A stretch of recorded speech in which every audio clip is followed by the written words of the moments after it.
Tonight, we are going up against Satan's gate. I'm a little concerned, man, about your salvation and stuff. How come you have not been baptized? Because I never got around to it, okay? I don't know why you always have to be judging me. Because I only believe in science. Welcome to Hispanerds. Hello, everybody, and welcome to Hispanerds. This is Alex. This is Kengi. And we are here to spoil. We're going to spoil everything. Episode 3 of Hawkeye. We're going to spoil life. that too. We're going to spoil life. Well, we're going to start out as we have with the last 2 episodes. Each episode we're giving sombreros to. Yeah. Last episode, I think you gave the last episode 4.5 sombreros. Yeah. So, what's your sombrero count on this one? This one, I will still give it a 4 to 4.5. Reason why is because it kept my attention, but it wasn't like whoa, like it was more comical, and there were some cool effects that they did and stuff, especially during the chase. So far, this has been my favorite series out of all of them. Yeah, and I really like them all for different reasons. Each one has had its own flavor, but I gotta say, these have all been like almost 5 out of 5 for me. I think last episode I gave it a 4 sombrero, but this one to me was a 5 sombrero. And you had given the first one, I think, a 4. Yeah, maybe, but I really liked the way that this one played out. I liked when it got moving. Yeah. The one I'm still with it, which I'm just like I don't mind rewatching it. It's Loki. Loki's the one that I think is my from all the ones that Marvel's came up with. I've enjoyed Loki the best. Interesting. I think for me it would probably be Falcon and Winter Soldier. Oh, I thought you said Hawkeye. No. Episodes. Out of the overall, like so far, I think this one's going to end up being my favorite out of all. Out of them. Okay. Yeah, once it's all said and done. Yeah. Just because where everything's moving. In particular, this one I really like because they're going off of a comic book and they're really sticking to the comic book. I don't know the comic book. The other ones are like, for lack of a better word, like made up, or for lack of a better like term or whatever. Their stories are made up within the MCU. This one they managed to fit a comic book, that has history into the MCU, which is a really cool like mixture and adaptation, and I don't know, I just really like that. Especially, I did like this in the beginning. Oh yeah, them telling the story of her. Yeah, and why she has such hatred for Ronan. Right. But especially after experiencing my utter disgust with the Wheel of Time and the adaptation of that, and how they're going about it on Amazon, like it pushed me to start rereading the books, and I'm already, I think, 250 pages into the book. Wow. Into the first book. You're hardcore. Man, I love it. Do you read it like while you have your baby? Like is that when you do your Yeah, and at work.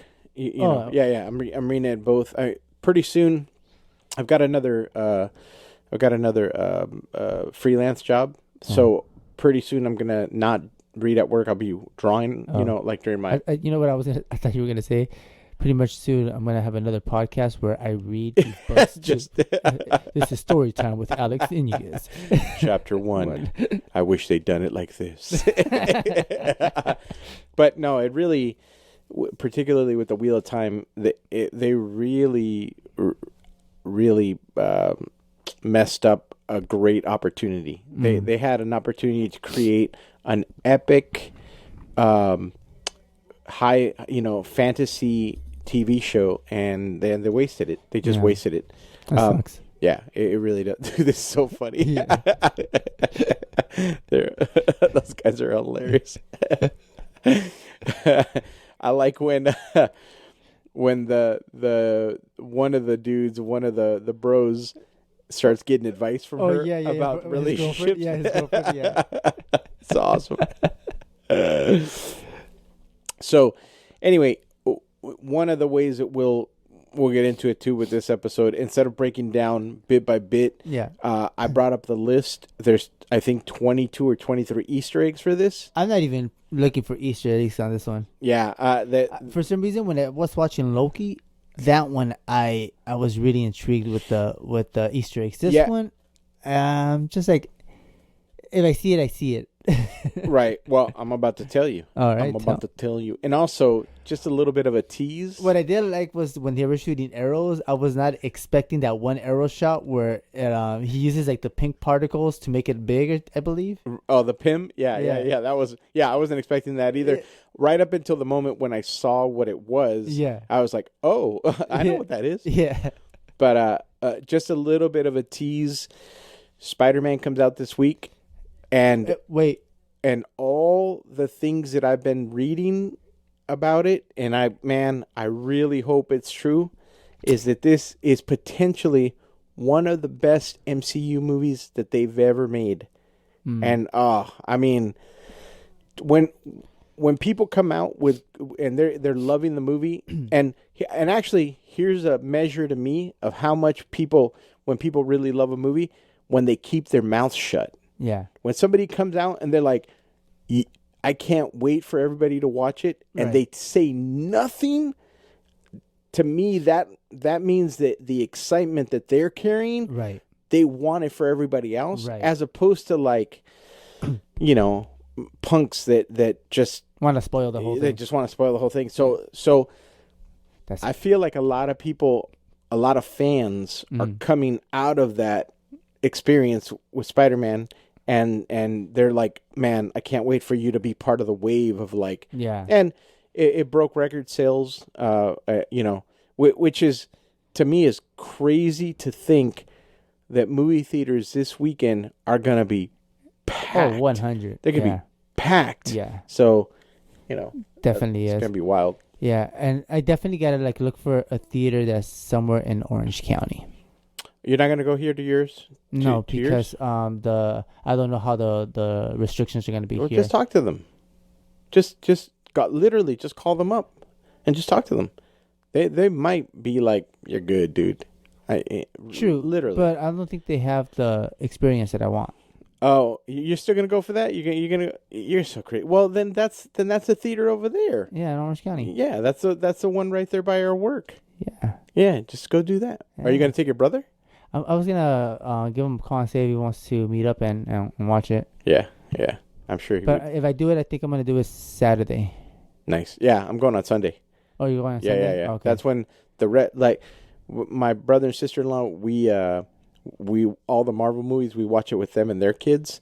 My daughter comes home tomorrow, and so then on Sunday, all of us are heading out in the afternoon. Yeah. And boom, baby. And I'm thinking of doing it like early Saturday. I don't want, because in the evening I'm doing that whole Naples. Yeah. We're doing. It's not too early. It's 3:40. So we're gonna go to church, and then after church, get ready, head out over there, and then we're gonna do dinner together somewhere out there. 8 in the morning, baby. Yeah. Yeah, I don't think they do 8 in the morning. I think it's no, they do. Really? Yeah, some theaters. Yeah. Oh, okay. I've always seen 11 and dude, and I loved it back in the day before all this stuff was going on. Yeah. For certain movies, they would do it at 6 in the morning. They would let you go at 6 in the morning, and they would let you go at a midnight showing on a Wednesday or a Tuesday, even sometimes. So if things were the way that they used to be, Spider-Man would be coming out at midnight on Wednesday. Actually, they do it now at 6 o'clock. They don't even do it on. You're right. They do it at 6 o'clock now. Yeah, you're right. But I went to a lot of movies for that midnight. That pre-screening showing. I loved it. That's cool. Yeah. All right. So here, let me read some Easter eggs. Do your Easter eggs. All right. Let me see here. So 21 Hawkeye details and Easter eggs from episode 3 that are small, clever, and just awesome. All right. So, number 1. Okay, numero uno. First, this episode is titled Echoes, which is a nod to Maya Lopez's secret identity in the comics. She goes by Echo and is often seen in the Daredevil comics. Who's Echo again? The girl right now with the leg. The leg? Yeah. Okay. If you look closely, you can spot a circle tattoo made up of small triangles on Maya's dad's chest. A similar symbol also appears on Echo's costume in the New Avengers comic book. And what is that? I think it's just like a connection. Oh, okay. Yeah. When Maya asks her dad if dragons are real, he says they live in a different world, which likely relates to what we learned about dragons in Shang-Chi and Legend of the Ten Rings. The uncle who picks Maya up from her karate class could definitely be Kingpin, which I don't know if you noticed that. I had to wait to talk to you about it, but somebody picks her up and he's got his hand, he touches her. Yeah. And a lot of people are saying that's the Kingpin. And not is it just Kingpin. The Kingpin from Daredevil? But it's the Kingpin from Daredevil. I saw that hand and it doesn't look chunky. Well, I don't know. We have to do a close-up, slow-mo close-up. That just passed too, huh? Yeah. Karate class could definitely be Kingpin, a.k.a. Wilson Fisk, who we last saw on Netflix Daredevil in the comics. Kingpin is Maya's adoptive father in the comics. Oh, then you're probably right then. Maya rides her motorcycle up to Fat Man Auto Repair, and that's where she sees a fight breaking out. Not to be dramatic, but I'm assuming this is a nod to Kingpin and how he's who Maya and her dad are working for.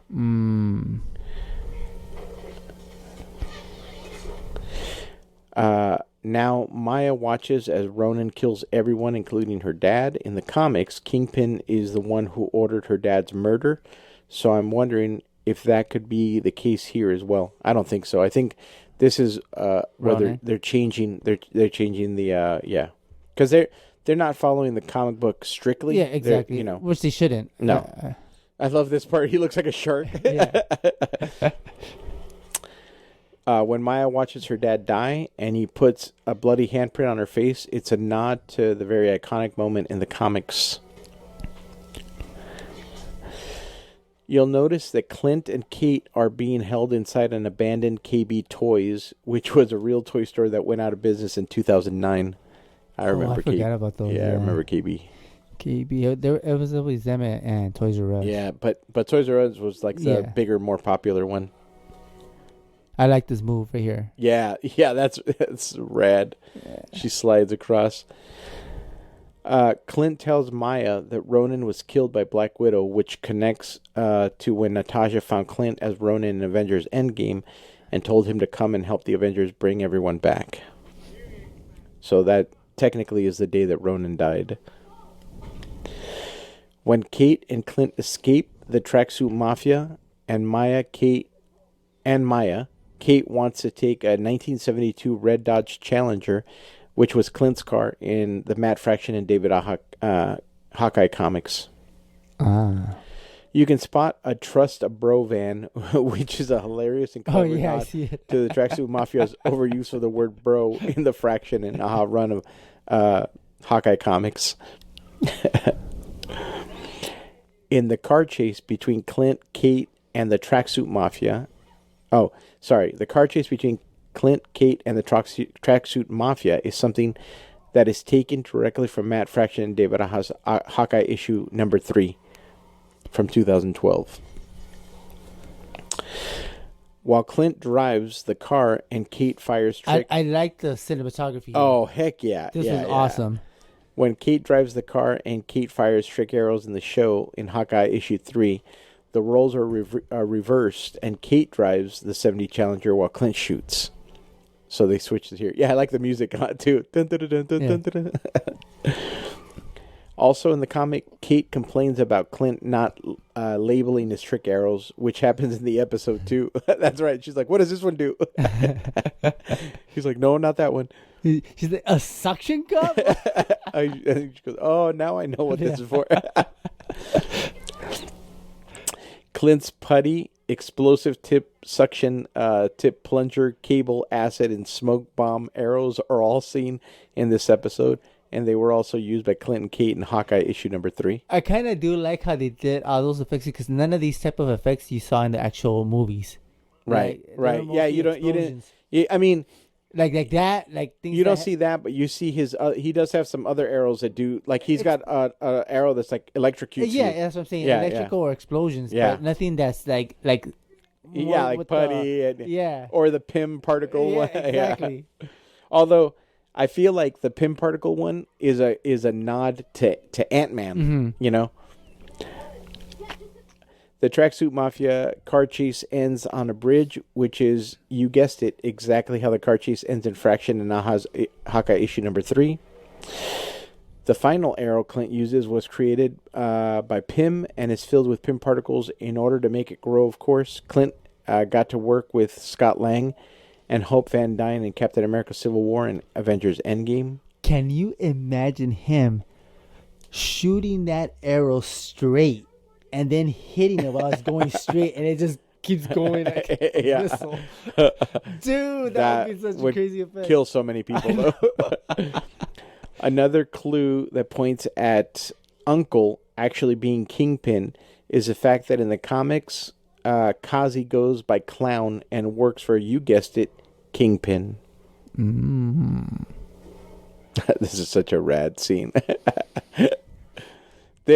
This is a really cool use of that arrow too, where she shoots the. Yes, it's like cables, right? Yeah, and it just completely locks the truck up. Yeah, the other one was like a smoke one too. Yeah, this is so rad.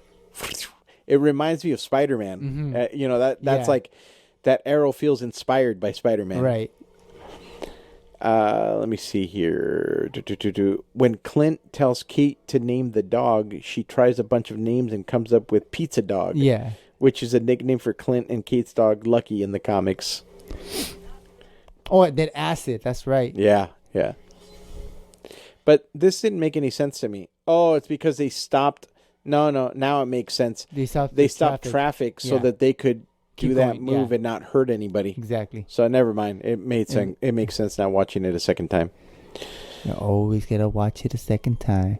Where was this film? Like, what town is this? I don't know. Actually, I mean, it really kind of looks like Chicago or like Philadelphia, like a big city out there. It's supposed to be New York. Yeah, but I don't think it's New York. No, too much traffic over there to film like this. Yeah, I agree. Even if they were able to shut everything down, I think it would be, it'd be too nuts. And finally, Kate and Clint learn that Kazi is employed by Sloan Limited, and I'm ready for any and all theories. This being related to Jason Sloan seems like a good guess since he's connected to Matt Murdock, aka Daredevil. Oh, that poor car gets wrecked. I know.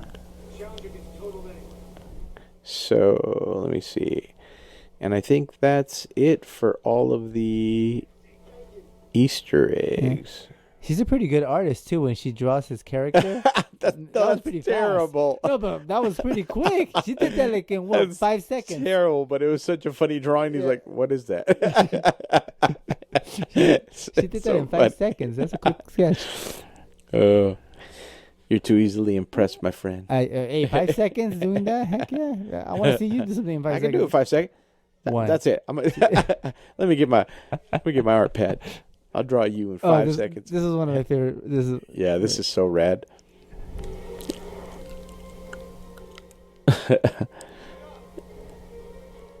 Okay, so we're watching Kate shoot an arrow into the sky, and then we're watching Hawkeye release hits her arrow, makes it gigantic, and slams right into that. That's a crazy shot that it didn't hit them in the cabin. Oh man, that's awesome. Yeah. Whoa. What were you gonna say? That was just a stunt thing, huh? Like it was like you know how she shoots him and it just bounces off. Oh yeah. It's just to like hurt someone. Well, no, that one is a USB arrow. No, that's not even a stun thing. That's that's a USB arrow that you can shoot. That in fact, that arrow to get information. Yeah, that arrow gets used in the first Avengers movie. He shoots it into the helicarrier's thing, and then it starts to download. Right, yeah. right. He's like, what the heck? Yeah, it just bounces off him. He's like, what?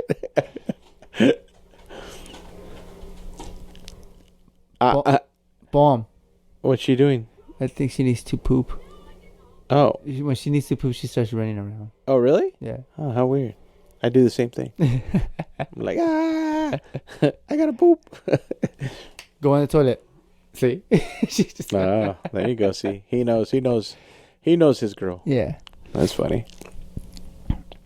And now they're on the... This is funny because she's telling him about, like, we got to go walk the dog or whatever. Yeah, and he can't hear her. Yeah. He's like, we should go walk the dog. You know what? I did kind of get emotional in this one when his son gives him a call and he can't hear that. That was really touching. Yeah. Probably should go watch the dog.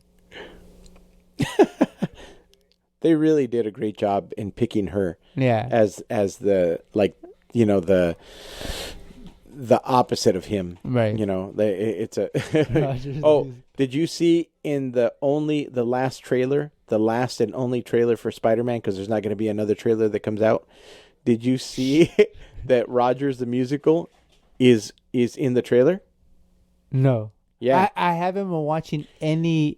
I don't want to watch TV spots or anything. Okay, not only have they released TV spots, but they released 14 minutes of the movie. Like, yeah, I saw that, and I don't want to watch it. So in that, you see him swing, and that the Rogers the musical. 14 minutes. 14 minutes. Yeah, when I saw that, I'm like, yeah, I want to watch all that, and you see that, so it's directly connected to this and to a similar, though not the same time, but it did make me wonder, like. Remember when Peter is walking into the Sanctum Sanctorum and it's all snow inside? Yeah. Was there snow outside before he walked in? There wasn't, right? No.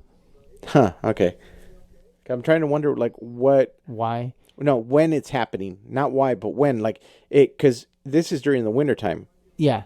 But I'm trying to figure out when Spider-Man is happening. Is it right after winter? You know, going into spring or whatever? I see what you're saying. Yeah.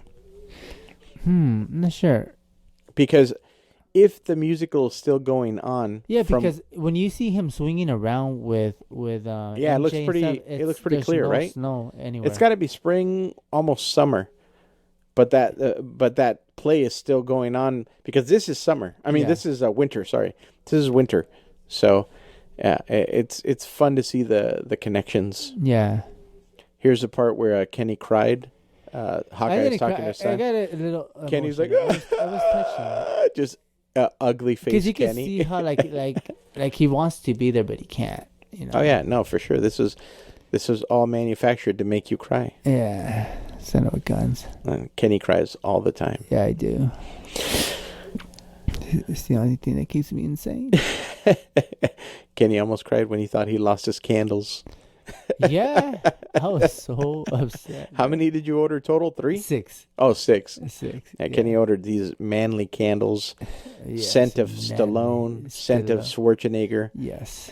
All these super manly. He's got one on right now, and it smells like pure man in here. Oh, exactly. Absolute. Muy macho. Absolute man. I got you for 3 minutes. Oh, man, baby. You ain't going nowhere. You remember that? Yeah. Oh man.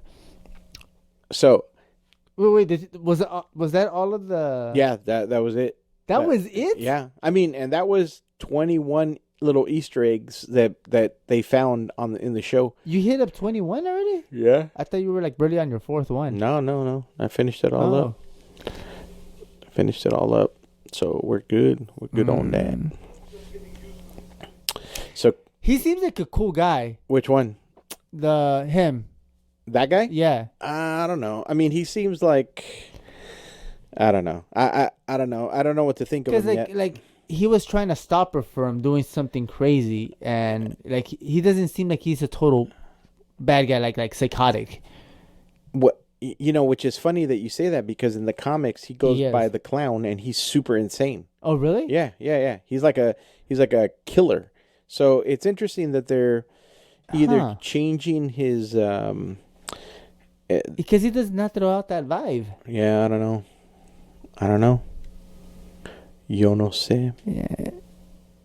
Hey, did you ever finish the last season of Rick and Morty? How many episodes did they do? I don't remember.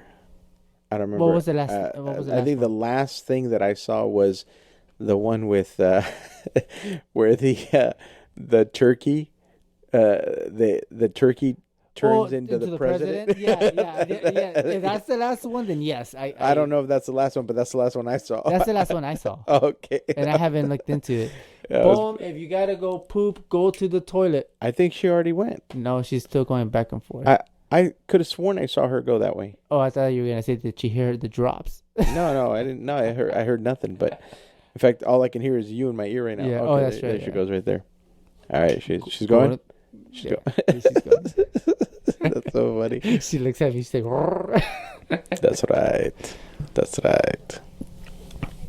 yeah. But this every time I watch the show, I haven't gone to the archery range. I need to go, man. Yeah, man. I mean, obviously not this week because you got something on Saturday. You got all this other stuff Well, going this whole on. thing, I think I'm gonna probably start in January, like after the holidays. That's a good idea. That's a good idea, and then just commit to it.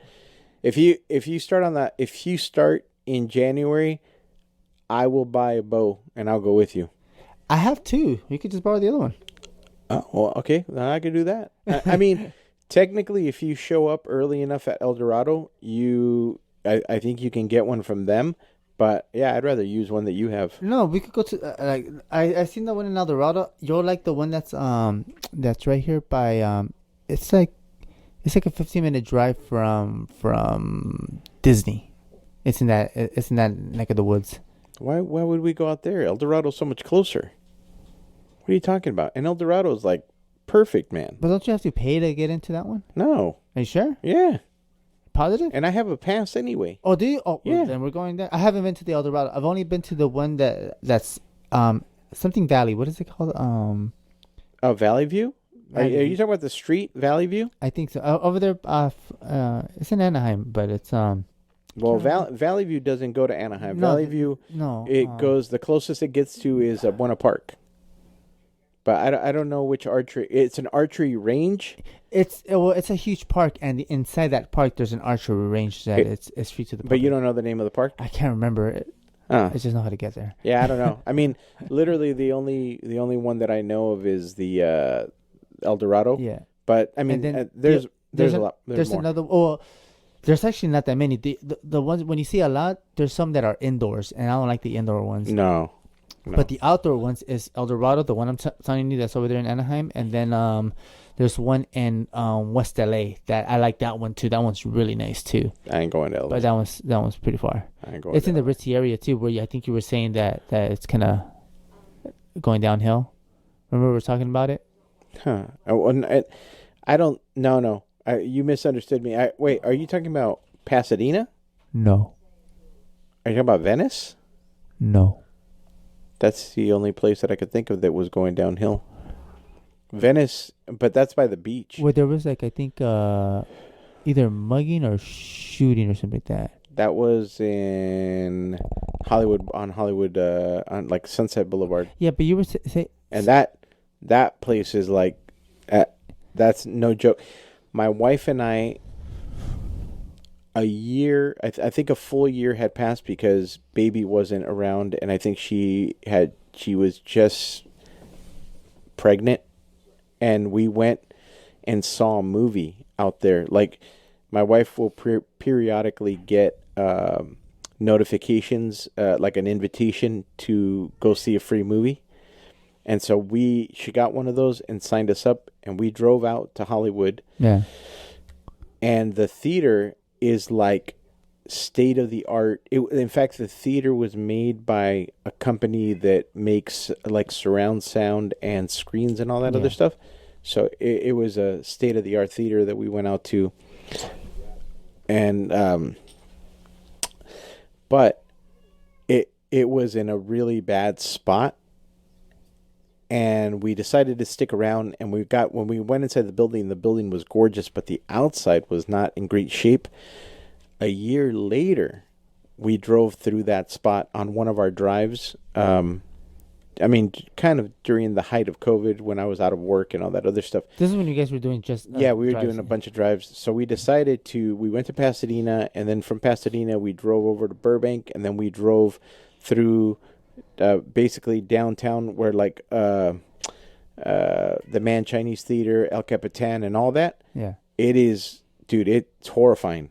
It's horrifying. Yeah. Like at least if somebody listening to this is going, dude, it's not that bad.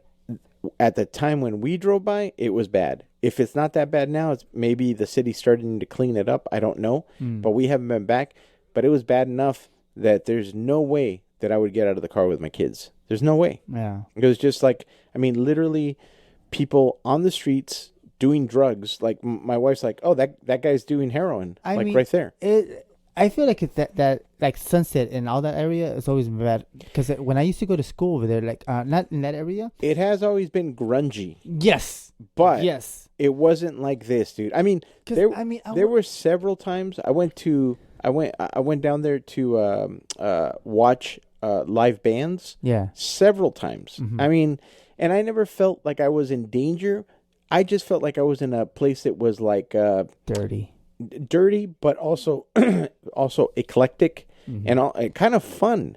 Like for real. Like there weren't people on the ground doing drugs. Right. Well, I mean, but this is where. But it was grungy. I remember, like, I would go to my buddy's house because he apartment he lived off of Sunset, and I remember I was heading over there, and this was in the morning. This is like I want to say like 8 in the morning or 8:30 in the morning, and I remember I had just gotten off the freeway. I'm on one of the streets. I'm about to get close to Sunset, and this SUV like stops right next to me, and it's like this blonde chick with hair, and she's like telling me to lower the window, and I lower, and she's like, "Do you want to party?" And I'm like, "What?" No, I sure you want to party? I was like, no, I'm good. I wish you guys could see Kenny's face right now.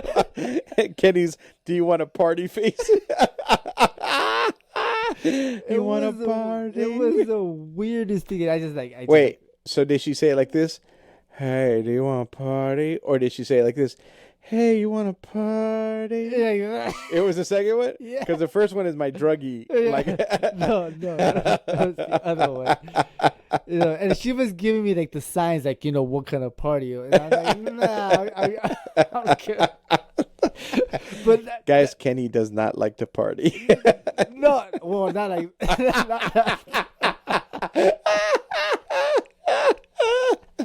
Do not invite him to your party. No, dude, I would be just like you. I'd roll my window back up and I'd be like, "Don't look at me." Yeah, I know. I quickly made a laugh. In fact, there was a lady that came in tonight that was so upset with like the first thing she does, she comes in and she goes, "You're not by the window, huh? You're not by the window. You're not by the window, huh?" And I'm like, right now, I'm not by the window. Right now, there's no music in our location. That's right. So like, I can hear her perfectly, but I kind of don't want to acknowledge her because she's being so aggressive. But I look over and I'm like, "Yeah, we're not by the window." And she's like, "This place has gone down. This place has gone down. I don't like the way they're treating you. I do not like the way they're treating you." And I'm like, we're doing all right. It's okay. Like, seriously, I don't want to engage because... No, I would have turned up. Look, this is what it mean. I would have turned around. You know what? You're right. Can you go to City Hall for me? She's like, "Anaheim City Hall?" You're like, no, Disney City Hall. No, she was just being very aggressive. And she was like, expletive this and expletive that and da-da-da. And really? And yeah, she was... I mean... She was very. How long before I left? Oh no, this was long. Yeah, no, this was like 30, 40 minutes before the end of my shift. Oh, okay. Something like that. And so she was very pro sketch artist, Yeah. and very anti where we were and what the place looks like right now. And here's the part that I don't understand is her and some of her people look through the artwork. She picked something up. She took it up to the front, and then she came back. She was holding money in her hand. She came back, and she's like, "This could have been yours." No, she goes, I'm sorry. And I'm like, it's okay. I don't know what she was sorry about, but I'm like, it's okay. But she goes, you're the expletive best. And she's like, I just want to say that. And I'm like, okay, well, thank you. And she turns around, she walks away. And then the girls up in the front come over and they're like, what did she say to you? And I'm like, oh, well, she said this. And then I told her, and then they're like, she was very aggressive and she was asking for a discount. And I'm like a cast member discount? And the girl was telling me, I feel like there was some kind of miscommunication or something. Yeah. But she's like, no, just a discount. I'm like, huh, that's weird. And she goes, and she was very angry with us, and she was, very aggressive. And I'm like, yeah, that's why I tried not to really talk to her, not engage. But I was like, yeah, just sitting there drawing, and just trying not to like look into her eyes, because she was putting off this energy. Yeah. But it made me laugh once she was gone. I was like, that's funny. I haven't really gone like. I've gotten like weird guests over the years, dude. You remember the Jessica Rabbit lady, right? Yes. That was like, folks, let me paint the picture. I just finished a Jessica Rabbit sketch. I put it on the floor, and this woman who's like maybe 5'10", I think. She's like a few inches taller than me. She's got giant shoulders, which football player. In retrospect, when I looked at her, she had a lot of quote unquote work done. Yeah. So she had gotten a lot of implants. Yeah. In different parts of her body. A lot of padding. And she says, "Oh, that's me." And I'm not looking up yet. I'm starting on my next drawing, and she goes, "You drew me," and I'm like, "Huh?" And I look over to the side, and I see this person that has had so much work done that she looks like a cartoon. Everything is just proportionate. She's got a tiny waist, big, all these other parts of her body. Yeah. And very like they call it, what's the term called, uncanny valley. Very uncanny valley, like, oh, you're not real looking. Yeah. And she goes, this is amazing. I'm going to buy this right now. And I'm like, oh, I'm glad you like it. She picks it up, takes it, purchases it, then comes back. And she goes, can I take a picture with you? And I'm like, yeah, sure. So I get up, and she puts her arm around me and squeezes me to her while I'm holding the Jessica Rabbit sketch. And she has her friend take a picture. It was so uncomfortable. I was like, let's do this quickly. I got to go. Yeah. What's funny to me is like when, I'm pretty sure you get that, like, they'll, I can hear myself really... People have told me that you're too low on the mic. Really? Yeah. Oh. Yeah. And people want to hear you. Oh, I see. Okay. That's too close. Right. What were you gonna say? So I'm not sure if you get that a lot. I'm pretty sure you do get it. But when someone like starts filming you, right?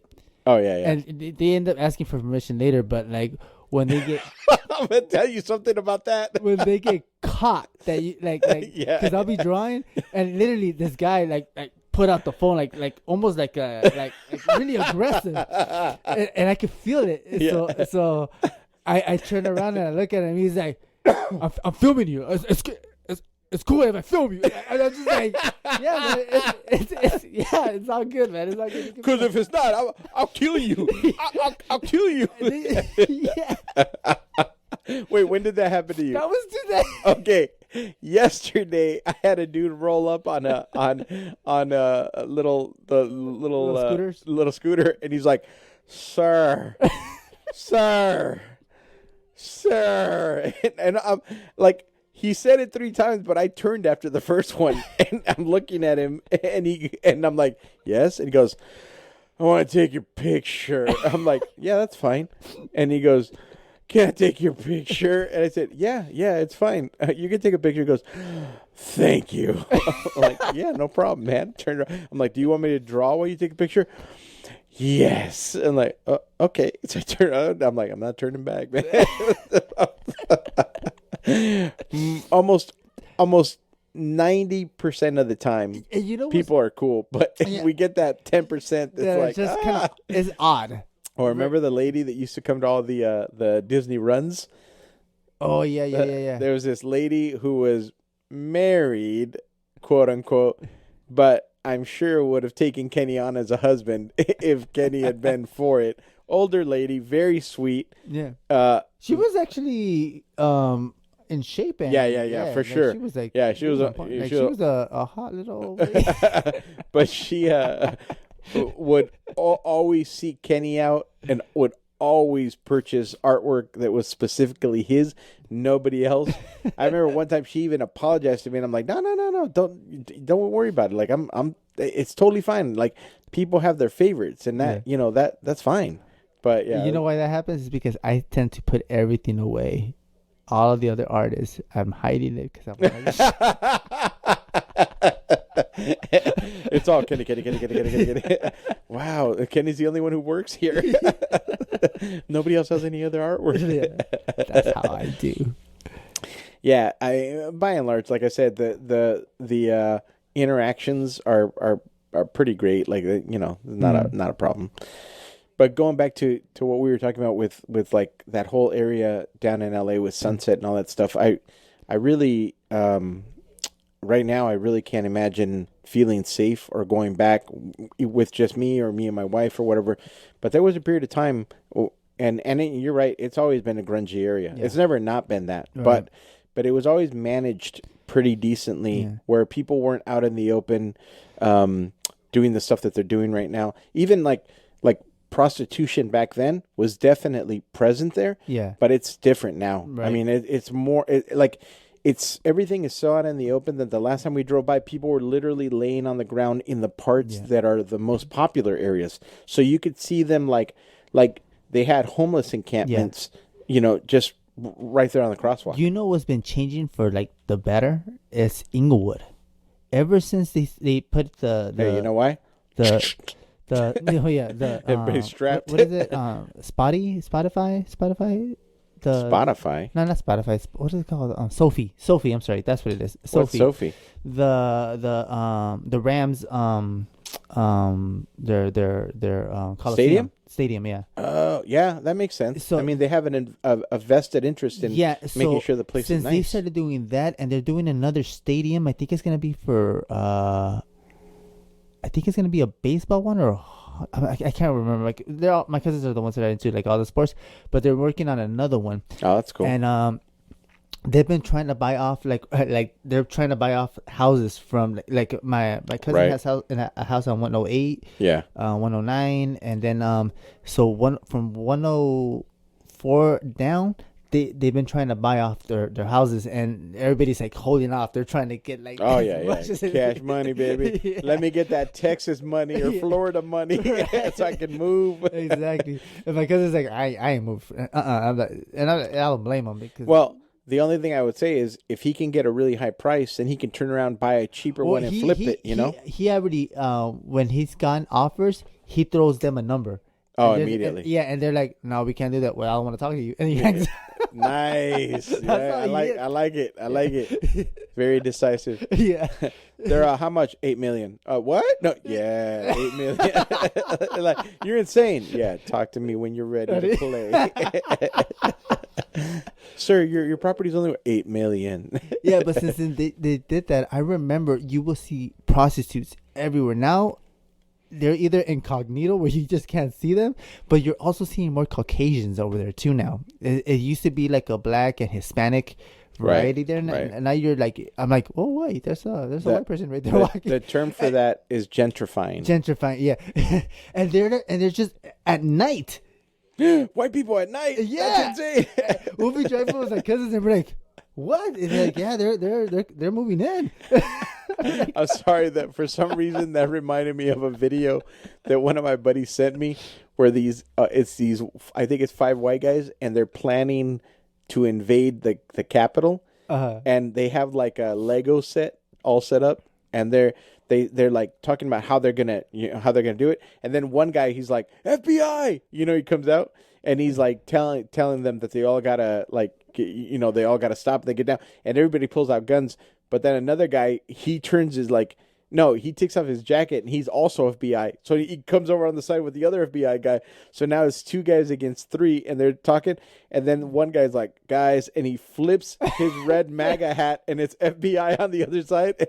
And then eventually everybody in the room is found out to be FBI. Just like all these white dudes who are supposed to be insurgents, they're all like, it's pretty funny. That was hilarious. You're reminding me of the Joe Rogan episode when he's talking about those guys that are marching. They all look like, yeah. He's like, what? They're all in shape. I was dying.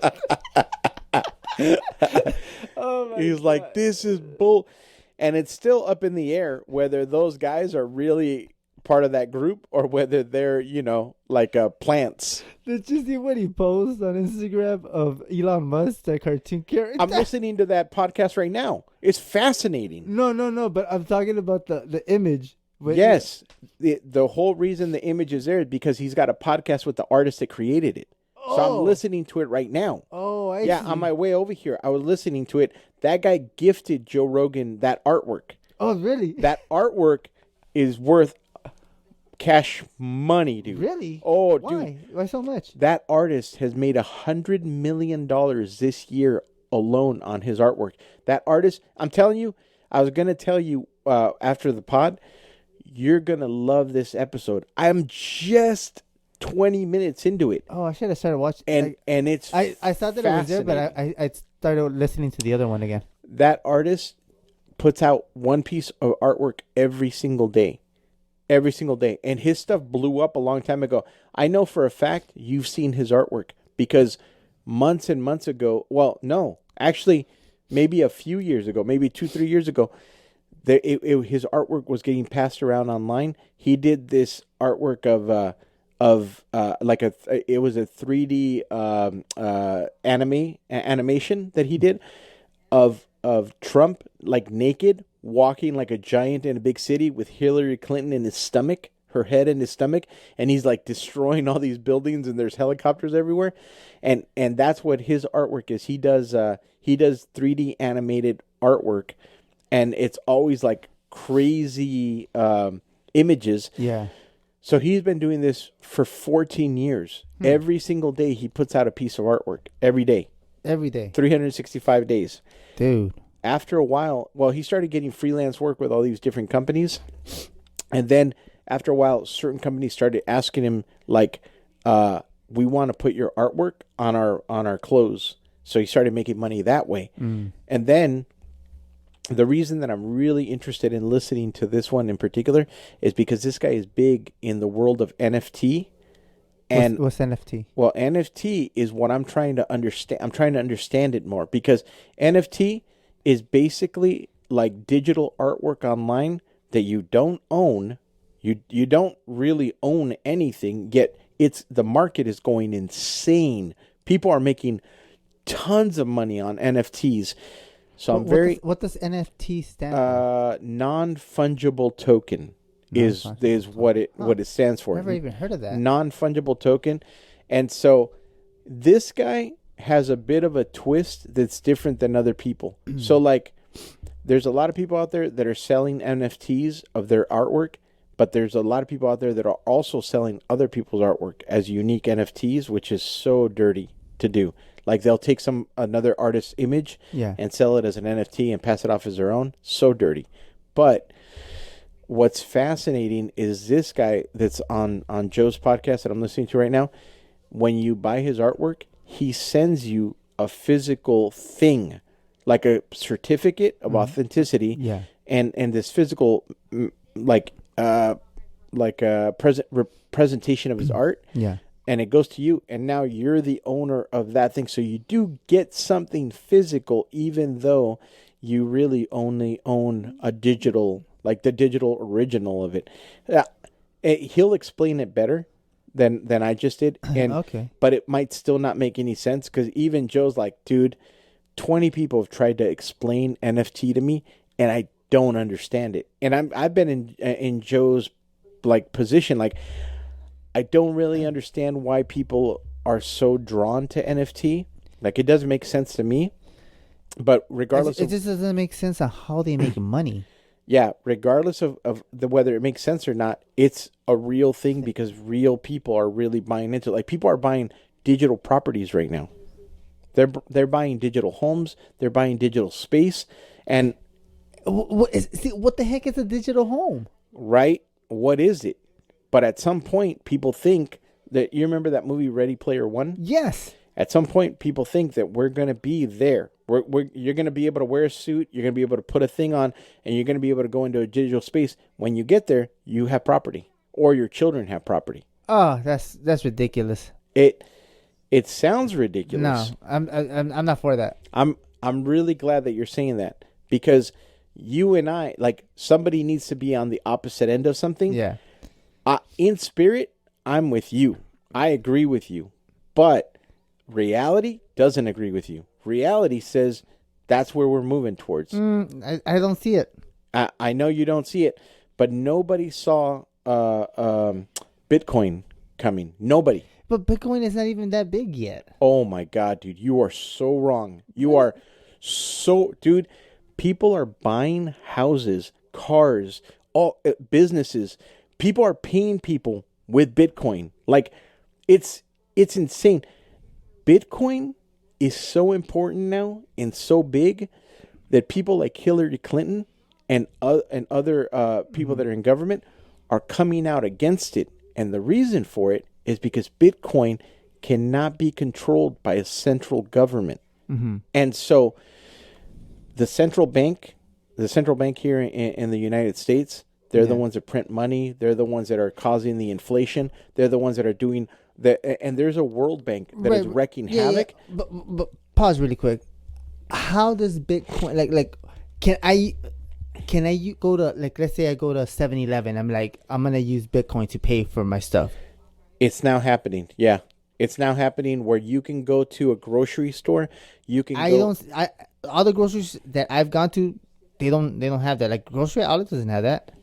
Give me one sec. Well, Grocery Outlet is not a good example. And I'm just saying, but that's like the common people that are going there. I'm just saying, like, right. Common people are not for this. Probably it's probably like people that have. I'm really glad you brought it up. Hold on. Talk real quick. Yeah, no. I think it's like people that have like more money. It's a, compared to the rest of the commoners, I think it's a small percentage. That's just me. I mean, yeah. You're 100% right that the percentage of people right now that are using, interacting with, exchanging is small, but it's gotten so much bigger than when it first started. And the reason that it's important, and the reason that a lot of people are starting to, but this is what I see. I see it doing this, and then I'm gonna see it go. Well, a lot of people are predicting what you're predicting, but again, the reason that it's starting to get big, and the reason that people and more people are investing into it, especially younger people in their 20s and earlier, is because it's money that cannot be controlled by the government. It's money right now that the government is trying to figure out how to control it. Mm-hmm. Like, particularly, well, not just the U.S., really governments all over the world. China is going really hard against Bitcoin right now. Yeah. They're trying to stop it so that it doesn't affect the economy to them, it would be a negative way because it gives people more power. Yeah. But it's really a positive to the people. It's fascinating. Basically, and here, if I get this wrong, maybe somebody can call me out on it. Calling you out right now. But Bitcoin is almost like the idea that you, like, you're a person that produces milk. You have like, a small farm and you produce milk. And I'm a person that produces eggs. I have chickens. Right. and we just exchange directly between us. Here's my thing. How are you making Bitcoin income? Hold on. No, ask me. Hold on. I'll tell you in a second. No, why you gotta look it up? No. Well, no, I don't understand it. No, I don't understand. But I'm looking at 1, 2, 3 to the 4, 5, 6, 7 stores just in your area that take Bitcoin, and the biggest chain is Vaughn's. Vaughn's takes Bitcoin. Yeah, I don't really go to Vaughn's. I know, but it doesn't matter that you don't go to Vaughn's. Yeah, Vaughn's is like is. Whoa, that was weird. Woo. Hold on a second. We're holding. Okay, we're good. What was that? It was just because it went to sleep, so it did a delay. Gotcha. But again, even though it's in Vaughn's, Best Buy takes Bitcoin. Yeah. Okay. No matter what, even if it's Best Buy, Vaughn's doesn't mean that everybody that's going there is using Bitcoin. That's not what I'm saying. You're missing the point. What's the point? The point is this new currency that didn't exist a couple of years ago is now starting to be accepted as a legitimate form of payment by companies, and the government has no control over that. Okay. So now here's the other question: is how are you making an income? Are you getting your fiat from your job and then transferring it into like the Bitcoin, like digitally? You can, but as far as I understand from reading about it a few years ago, that doesn't make. Yeah, go on. So the way I understood it, and again, if I get this wrong, I apologize. The creator of Bitcoin, and now there's Dogecoin. There's a couple of other. They're called cryptocurrency. Why don't we create like a Hispanerds currency? I mean, we could. Yeah. You know, we could create Hispaner NFTs, but we're going too far right now. Let's stick with this. So the way that I understood it is, the original creators of these things, they went ahead and they set a limit. And so once they ended up setting a limit on how much of this currency that could be produced, and it's done through it's digital currency, so it's all digitally created. And let's say that it's arbitrary. This is not the number, but let's say they said we're only going to make 1 billion coins, and then no, you can't make 1 billion in one. Yeah, you can only reach 1 billion coins, and those 1 billion coins are now that's what people use between them. So, let's say you have 100 bitcoins. Yeah. I have 50 bitcoins. Somebody else has 3,000 bitcoins. Whatever it is, the amount is dispersed across the world, and it's 1 billion of it, whatever it might be. And then the price of Bitcoin, it goes up and down like the stock market. Like how much each individual Bitcoin that you possess, is worth in conversion to dollars. So let's say you have 1 Bitcoin, and that Bitcoin equals $10 in the real world. Does that make sense to you? So you have 1 Bitcoin, and that's how much it's worth. It's worth. So it's kind of like when you go to like you're taking your U.S. money to Mexico, and U.S. money is correct. Same thing. Correct. So it's the same thing. But here's my issue with so they set a limit on it. Yeah. They set a limit on how many can be made. Once you set a limit, so I don't know if you know the history of this country and what our currency used to be based on. Do you remember that from school? Our currency that used to be based on? It used to be based on like on gold. Correct. Yeah. Gold had a limit. Yeah. So the U.S. in its treasury had X amount of gold bars. And then it was a buck. You know why they call it a buck, right? Yes, but you're missing the point. I was just throwing out some trivia. The U.S. had a limited amount of gold that it possessed physically, right? And all of the money, all of the paper money, was connected to that piece of gold. Exactly. At any given time, you as a citizen could go to a bank and exchange your money. Not anymore. To get gold. So, at one point in time, the reason the U.S. Money was so strong was because it had a limit on it. now, not just us, but the entire world, They're just printing it out. Yeah, exactly. And that's the problem with Bitcoin. Anybody can create it out of thin air.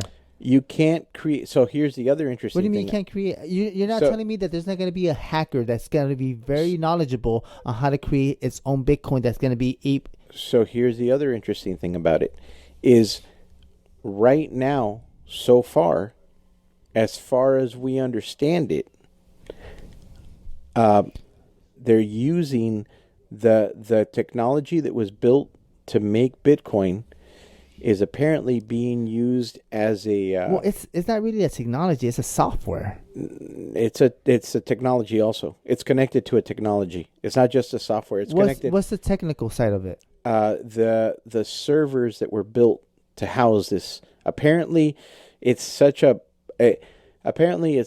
powerful like a safe basically that you need a quantum computer to break it. You know what? I'm sorry. I'm with Russia here. Give me all the moonshine.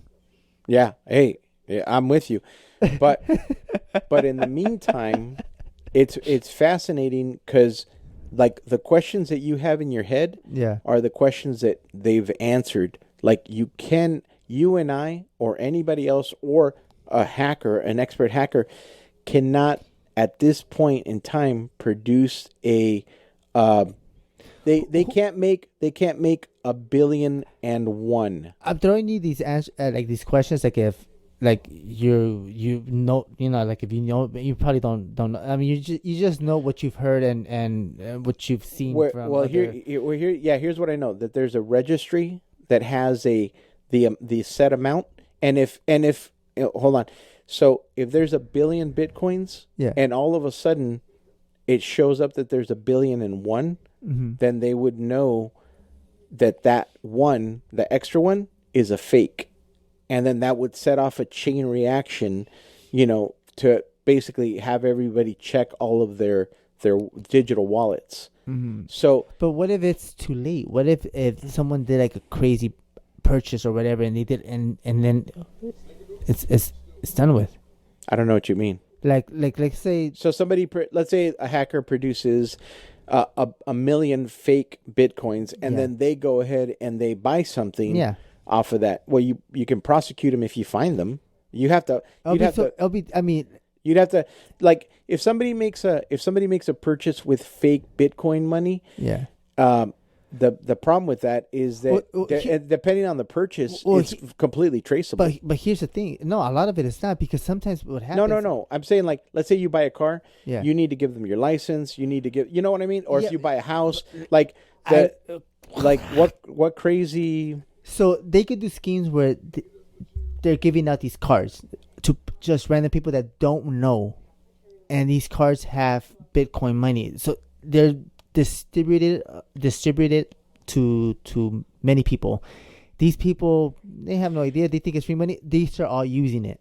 But you mean, sorry. Let me focus the scenario. Yeah.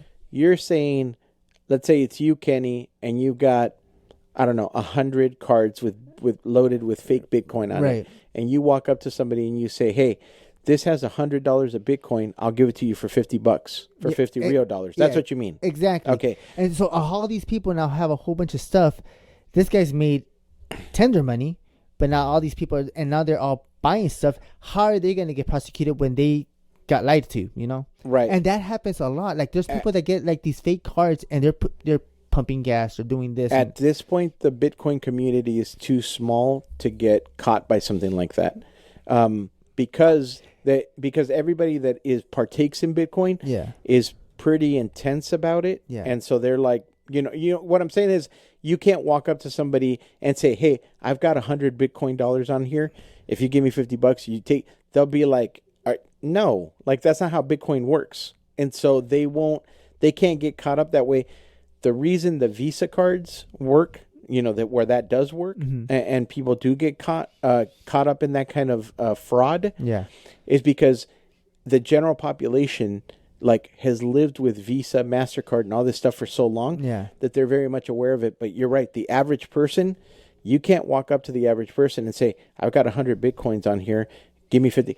Like the average person is going to be like, I don't know what you're talking about. I don't even know what is a Bitcoin. Like, right. so, and then if you actually go to somebody that knows what Bitcoin is, those people actually know how Bitcoin works, and they go, nah, and you can't get them. There's going to be a lot of people that know how Bitcoin works, but does not know the knowledge of it as well. No, right now, I'm telling you right now. Yeah, so you're telling me that everybody that has Bitcoin knows everything you know. Yeah, because and they know more than me. I don't buy that. I don't know anything. I don't buy that. No, the setup to do Bitcoin is not like, it's not easy. I'm telling you, like, as somebody that does not understand that world, the people that are in it are like freaks. Here's my question, and I mean that in a positive way. Bitcoin people don't come after me. Who was the founder of it, and who? Nobody knows.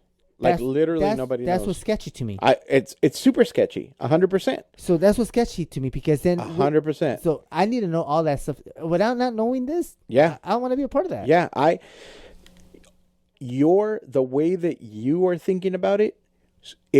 So many people have thought who touch like the knowledge of Bitcoin. Yeah. So many people back out of it. So it makes the community even more tight and knowledgeable. The people that are actually doing Bitcoin, they're not they just have too much knowledge. All the people that are actually participating in Bitcoin have taken the step that you're unwilling to take, because they're like, they have looked into all of it and they're okay with that. Like, I guarantee you that the people that are involved in this are people that their family members are well off. I'm just saying that. Like, they're all... Oh, no. I have friends that their families are not well off and they have No. I mean, the ones that have like a lot of money that invested. I feel like they have... People that have, like, let's say 100, 200, maybe 1,000.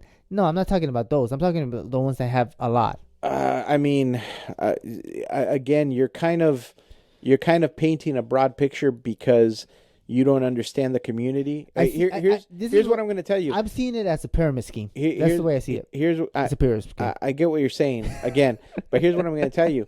There's a lot of Bitcoin guys and girls that are well off now because they got Bitcoin, because they jumped in at the beginning of it. Because they jumped in at the beginning, and because Bitcoin has now become so legitimate. See, I would like to know their story and how they got involved in it, and maybe if someone that's trying to push this agenda of using Bitcoin, they're like, you know what, I'm going to show you how this is done, whatever, and then boom. Almost everybody that I know that has participated in Bitcoin, they were like computer people. They were like into... It's a cult. Huh?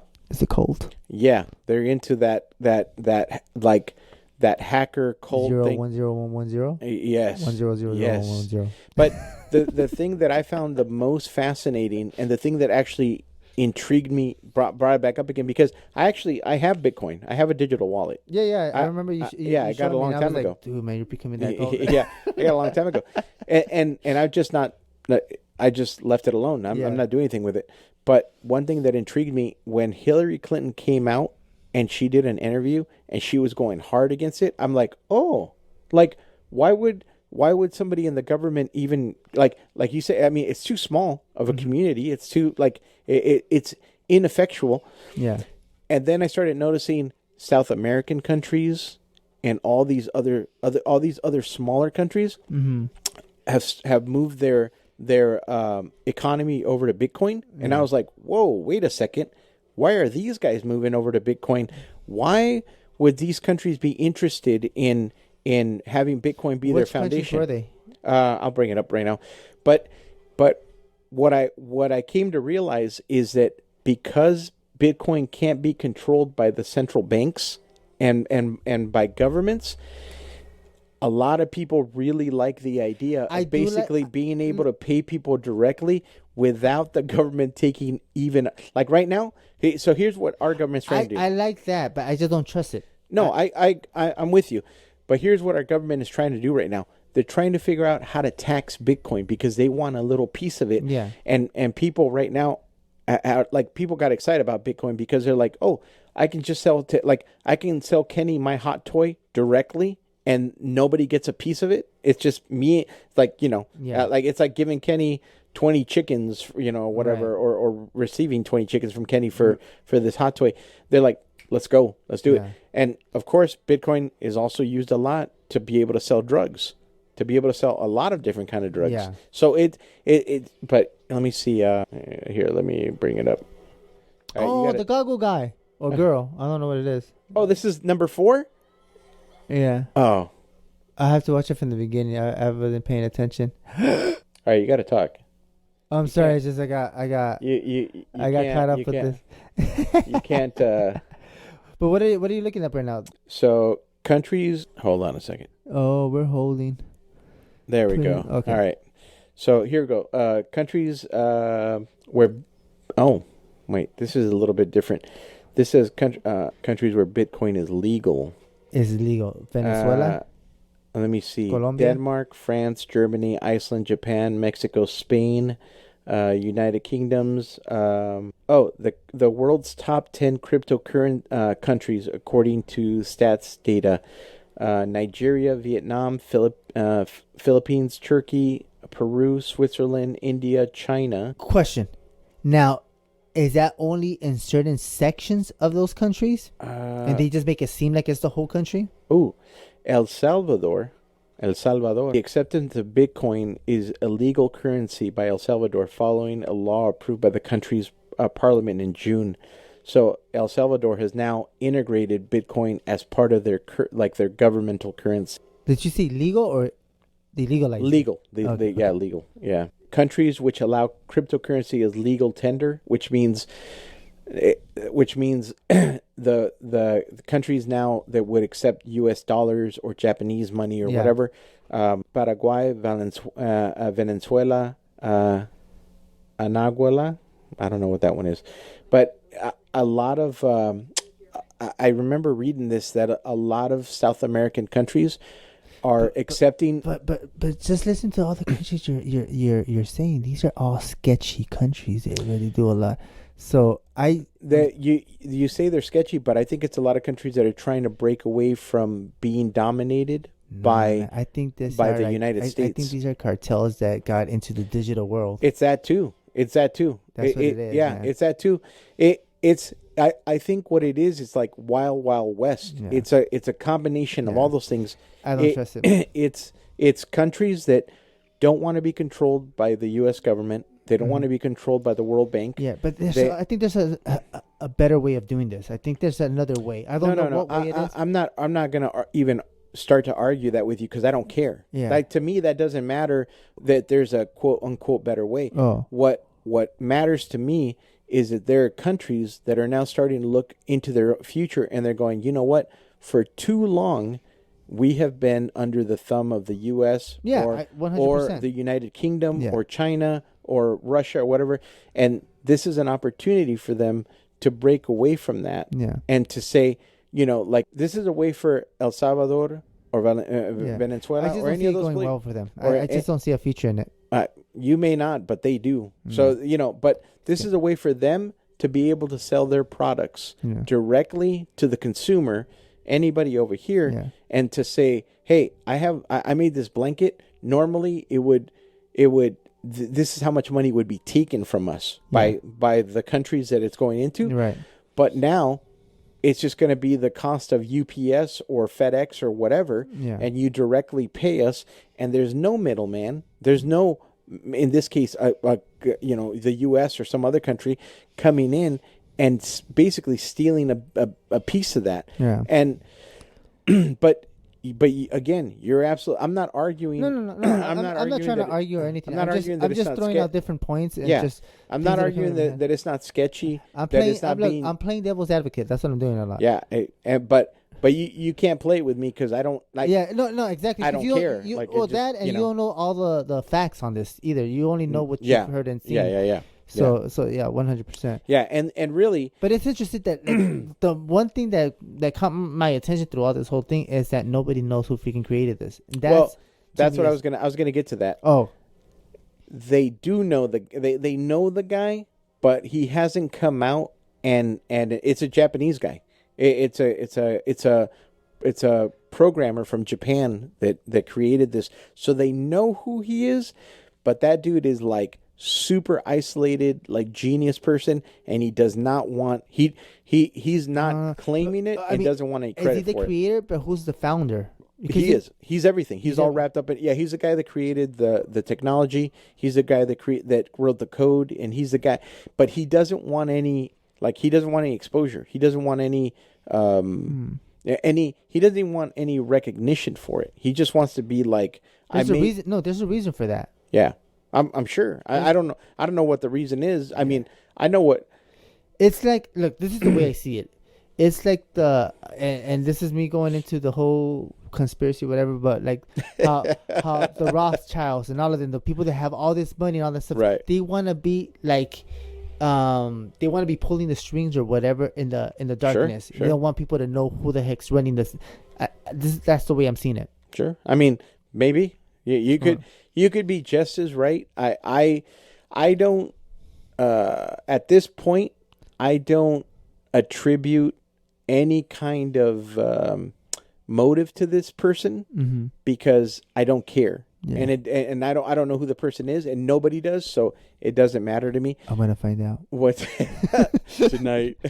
What's fascinating to me is that this technology is now out there in the world, and countries and individuals are now starting to see the benefit of it, and here's another thing. Whether that benefit is actually real or not, I actually don't know yet. Yeah. I have no clue because, like you said, I mean, and the way that we got around all this and talking is that, to me, it's crazy. I agree with you.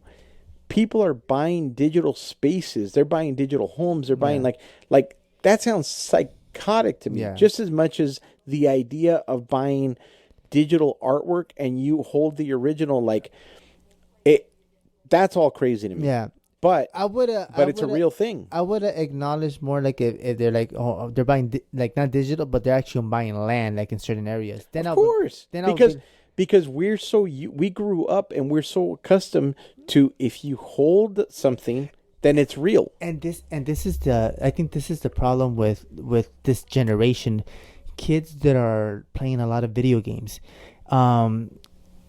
Here comes old man Kenny. I'm sorry. I'm joking. I like games and all that stuff, but nowadays, like when you're playing video games, especially like in your iPhone, your Android. Hey, don't point at my iPhone. Yeah. And I remember like back in the days, I used to play like this is a few years ago. I was playing like a racing game. It was a car one. Yeah. But in order like the more you played, you were collecting all this fake money, whatever, so you could make your car better, get a better car. Yeah. But then you can actually put in money. Yeah, you could just buy like real money. Yeah, exactly. So I feel like this generation that's into that fake world that's. Oh yeah. It's a quick. They figured out methods that they think that's. I mean, it makes them feel good. Hey, we can't go into any detail, but you saw what Patrick is getting for Christmas. I didn't see. Yeah, you did. You saw it on the text. Did you not read the text? No. No, I haven't seen the text. What? Don't read it out loud, but look at it. Oh, okay. Look at the text right now. I haven't seen the text. Yeah, but do not. If you start to read out loud, I will kick you in the face. Where the heck is it at? Read it to yourself. All right. Hold on. But talk about living. Hey, these kids. Hey, these kids, huh? I mean, he's a kid in heart. You see firsthand how the digital world affects. He's not the only one. I know, I'm joking. There's a buddy of mine. Patrick, totally playing around, man. You're not the only one. No, totally joking around. I didn't even take that seriously, my brother. Don't listen to Kenny. You're not alone. It's just for this joke right here. You're not alone. Hey, Kenny just bought an Oculus. You got to leave now, Alex. Why?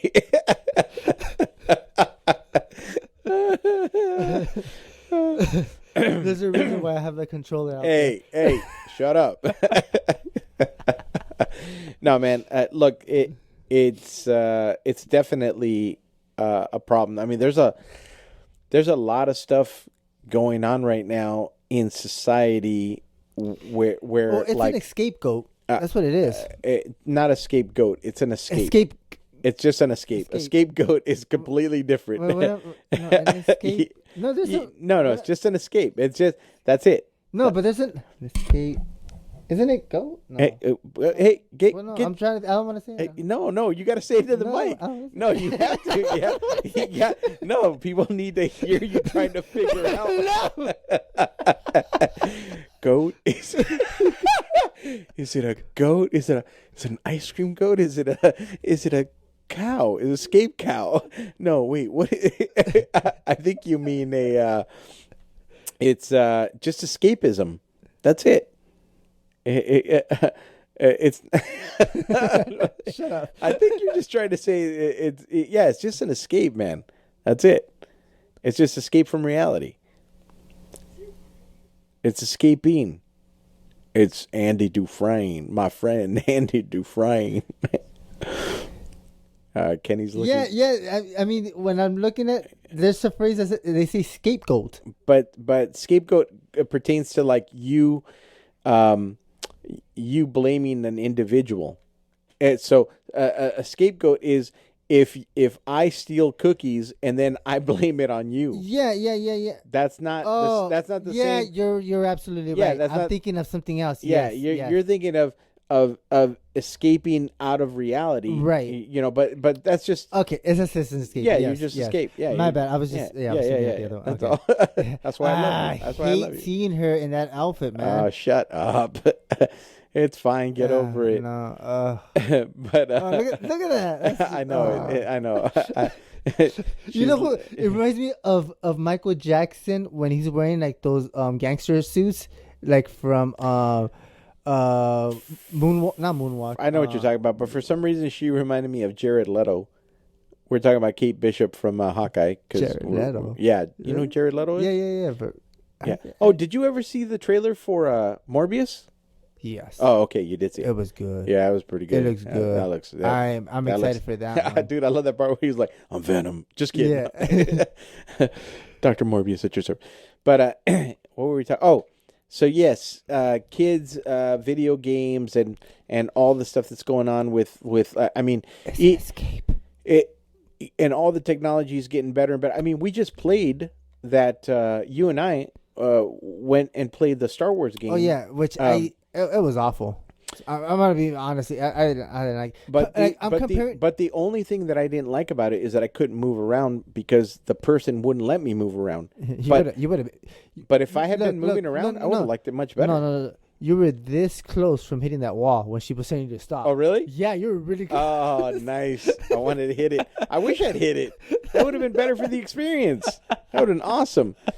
But you knocked out the yeah, just like what's wrong with that guy? No, but that technology is in its infancy and already. I mean, there's already advanced ones. It's just they weren't putting that one out. But I'm just saying, already I could see myself thoroughly enjoying playing a video game in that style at that level. Yeah, but you have self-control. You know when to stop and go to reality. That has nothing to do with what I'm talking about. No. We're talking about two different things. Okay. First, we're talking about the level that's at right there. Yeah. I would be happy to play a game at that level, even though to Kenny, fancy Kenny, like up-nose Kenny, that's not good enough for me. I like that level of technology, but you're right. There's better levels of technology. Yeah, because I've done better levels. You've done better levels. With which? Oh, you're talking about with the haptic suit and the full. Yeah. Yes. What I'm talking about. Yeah, I agree. Yeah. So it's going to get to a point. Can you imagine? Oh, never mind. I don't know why I'm bringing that up. No, bring it up. What? No, because they're tearing it down. But I was thinking of the AMC if they would have turned the AMC and each room could have been something like that. That would have been so dope. Imagine that, dude. That would have been awesome. But missed opportunities, man. But what I'm saying is that level of technology, the one that you're talking about, the Void. Yeah. That level of technology is going to trickle down to the ordinary person. Gross. I high five you with my foot. that level of technology is going to come down to the ordinary person, and it's going to be at first it's going to be like, oh, you can buy this suit and the gaming system for $600, but then a couple years later, oh, you can buy this for $200. Right. You know, like it's just going to go down, down, down. And can you imagine what's the upgraded ones? Ooh. Well, that's what I'm saying. Like, so you know how you're saying like how do you almost gonna stop? That's why. Whatever. I'm like we go through 15 minutes too fast, but it's every 15 minutes. Yeah, it's about every 15 minutes it goes to sleep, but that level of technology is what people are, what they believe we're headed towards. Mm-hmm. And so those people, in relationship to the way the technology is moving and how everything's already, I mean, basically, and Facebook is actually banking on this. That's why Facebook made Meta, because they're... Man, look, I could go far up with this rabbit hole, man, because I could start bringing up all these conspiracy coming from Hollywood. Yeah. Because you're talking about, what was that movie called again? Ready Player One. Ready Player One, and then there was another movie that was also similar to that too. I can't remember. Yeah, it's called The Matrix. That too, but what I'm saying is like they are basically Kenny's doing magical fingers at me. they're like desensitizing people. Like this is gonna become a reality. Like in the future, it's kind of like when you used to watch like the Star Trek movies and all that stuff. Yeah. Similar thing. This is Hollywood, basically the Hollywood stick, made out of. But I think you're giving Hollywood too much credit. I don't think this is from Hollywood. I think this is coming from companies like Facebook, companies like Google. Oh, I think trust me, they all are a part of it. Oh, sure, but Facebook, Google, and companies like The Void, they're the ones that are driving the technology. This is the reason why we need to know who's the one who's creating all of these things. Who's creating Bitcoin? Because he's responsible for all of it. I know. I'm just saying.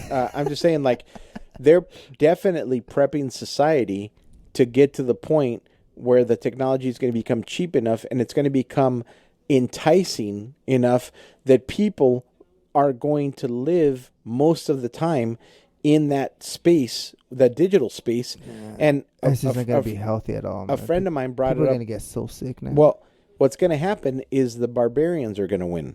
Oh, yeah. The barbarians are the ones that are going to be people like you and me that are left over who have no interest in living in the digital world. And we're the ones that are going to live in the real world. And we're the ones that are going to end up owning everything because everybody is plugged in to the Matrix. Right. And they're,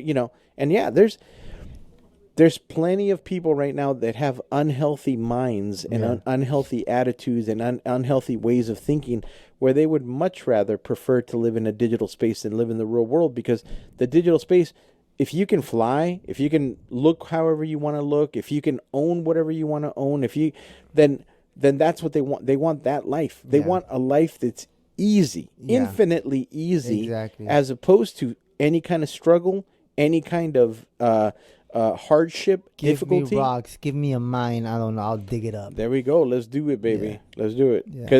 Because everybody, and we saw this years ago, when somebody came up with the idea of doing a participation trophy for every kid, whether they win or lose in a sport, so that nobody feels bad. Oh, yeah. From that moment on, and I would say even earlier than that, it started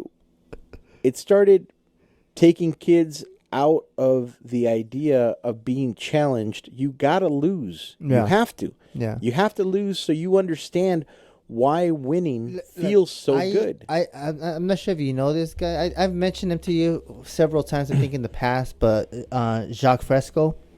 I love his ideology, and he's a brilliant man. But is he the guy who made Fresca, the drink? No, I said Jacques Fresco. I know, but I was hoping he No, I know you have that shit. Are you about to pop that shit out? You're like, Fresca. You know what? If he didn't make Fresca, then don't talk to me. No, just kidding. No, but I remember him talking about because he's an amazing artist too. Yeah. He was talking about how to develop kids, and sometimes as a child you could put a kid and get him stuck in a certain way where he's not gonna grow anymore. And what I mean by it's called that, arrested development. yeah. So what I'm saying is like he used this as an example where this kid's drawing. It's like a little child, right? And most of the people, like when their parents, they're home and their kids come from kindergarten or preschool Right. or first grade or whatever, and they're like, "Oh, look, Daddy, I drew this." And what's the first thing that the dad does? They put it and they magnetize it onto the. I've never done that. I always tell my kids that's garbage, and I crumble it and throw it in the trash or light it on fire. My kids, if they don't come and bring me the best, like I mean. And I'm talking about like my 5th grader better be at a 10th grade level art. If not, right into the trash immediately. Sometimes I'll just pee on it right in front of them. He's just joking. but what I'm saying is that you're all wait. So, but that's most parents. They put it in the wall and you're like, yeah, that's me. I haven't been to your place, so I don't know if your refrigerator's full of. I look at my wife and I pull out my lighter and just light it on fire right there on the spot. No, what I'm saying is like you're basically making the kids be like, that's good. You can stop there now. Yeah, you pretty much that's as far as you're gonna get to. But what he does. But what he does is like he was explaining that like a kid, how they draw like stick figure human beings. Right. He's like, oh, that's good, but why is he so thin? Why is he so skinny? Like, what if we give him more meat and so he's explaining this to the kid, and so the kid will go back and he's like, oh, you know what? I'm gonna fill it in, so give him more muscle mass, and it's basically building up that brain to. But I told you the story about my oldest daughter, right? No, or maybe, but I don't know. About singing. Did I tell you that story? That sounds very familiar. This was like years ago, right? Literally, my daughter is like, at the time, she's like 5. It's my oldest daughter now who's in college. Wait. Pause. Is this the one where one's really good, but one wasn't? No. I'll tell it for the podcast because nobody else has heard. Okay. She's singing, and then she comes to me, and she declares, I'm the best singer in the house. Oh, yes, I remember that. And I went, no, you're not. And she said, yes, I am. And I said, follow. Who's this? I said, your follow oldest, me. Right? My oldest, Moira. I said, follow me. And I walked her over to her mom. And I'm like, Taylin, can you sing something for us? And my wife looked at me like, huh? And she's like, yeah. And she sang a little bit. And I looked over at my oldest daughter at her face. And I could see it in her face. She was aware enough to go, I don't sound like that, And she goes, I'm not the best singer in the house. I said, no, you're not. But exactly. If you train and you practice, you could be the best singer in the house because, and I told her, I said, you sing better than I do. And, like right now. I thought you were going to say, because I'm about to choke you. You're about to learn a lesson. No, I was, I was very honest with her and very straightforward and told her, like, you can be, but it takes practice. Yeah. And I have never understood. I've never understood the two things that are, to me, complete fallacies. Mm-hmm. One, that you can't be honest with your children about the things that they're not good at. Right. And two, that when your kids hit a certain age, they're not going to talk to you anymore. No, that's BS. Yeah, both of those things are like, yeah, it's all of raising children and being in relationships and everything else is effort. Mm-hmm. And I can tell you, I've been terrible. I've been a terrible dad, and I've been a terrible husband, and I've been a terrible friend. You have been a terrible friend. I know. I know. No, it's true though.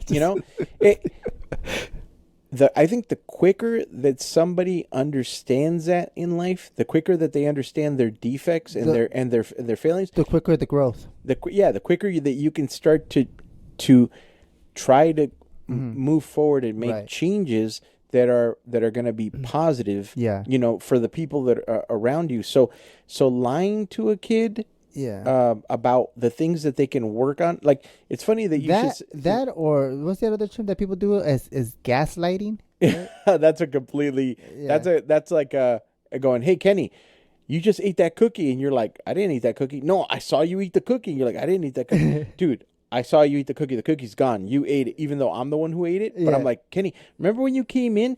You walked right through the door. You were talking to me. You didn't even think about it. You just grabbed down, reached, put it in your mouth, and then you started eating the cookie. Yeah. And then you're like, did I do that when I walked in? Yeah. And I ate the cookie. I know. Yeah, that's gaslighting, and some people are really good at it. Yeah. But no, but it's funny you should say, like, the whole art thing. My kids, you know, because they've grown up with me and my wife, they've been exposed to art and music, right? And so they do both. Mm-hmm.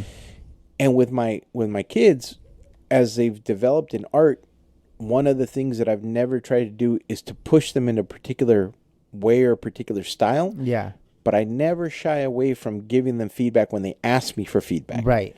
As opposed to seeing something that they've done and then just preemptively going, hey, this kind of sucks. You could do this better, you know, instead of doing that. You know what a picture is? What my old teacher used to do?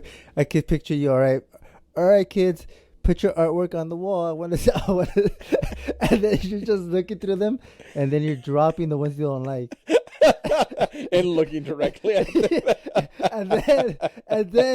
and then you start stepping on the ones you don't like. Yo, couch.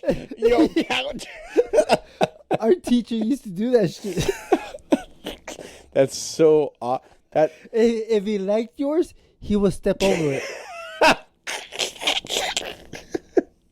Dude, this was back in the AI artist, dude. There's so many people that are not qualified to be teachers. I know. They're not qualified to be police officers. They're not qualified to be so many things, and it's crazy how many people get the opportunity to guide people. This is, if he liked your work, I remember. I think it was my buddy Chris. He showed his work. It was awesome. It was good. This is what my teacher called out. This is craptacular. That meant good. That teacher was a bitter. Was he old or kind of young? He looked at that time. He looked like he was in his late 30s, early 40s. Okay, so I mean, kind of young. Yeah. But just he's a bitter person. A bitter person that couldn't really work. Because I think I was like 20. I was 23. I think I was 23 or 22 around there. That's crazy, dude. I had a really harsh teacher in high school. The guy was an awful artist who was also critical of people. He, weirdly enough, he was never critical of me. He actually liked my work, but he was not a nice person to people in class. Right. And the only thing the dude could draw, and he couldn't even do it well, was horses. That's about it. For some reason, he got stuck somewhere in his development and could really only render horses. But again, not human beings or anything like that? Nah. And he couldn't do it well. Like, it's wild. Like, it was such a wild difference between going from him in high school. In fact, in high school, one of the reasons I knew that he was favorable towards me and he liked my work is he allowed me to work on this giant mural at the school. Oh, I remember doing one of those. That's cool too. So and because he